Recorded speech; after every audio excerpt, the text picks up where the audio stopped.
Rooted from his home in a war-torn country and moving to Rockford only to receive the worst news he's heard in his 11-year-old life. But one Rockford boy keeps his spirits high while he earns the gift of hope.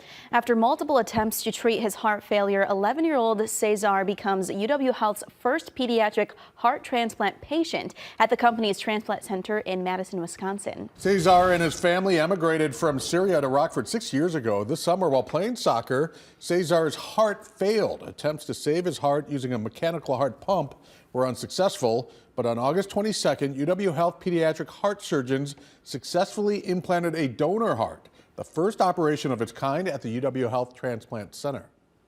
Every patient brings their own unique story, but Cesar is pretty special and unique in that it's, family that emigrated from a war zone and found community in our area. He's just a great patient, very brave,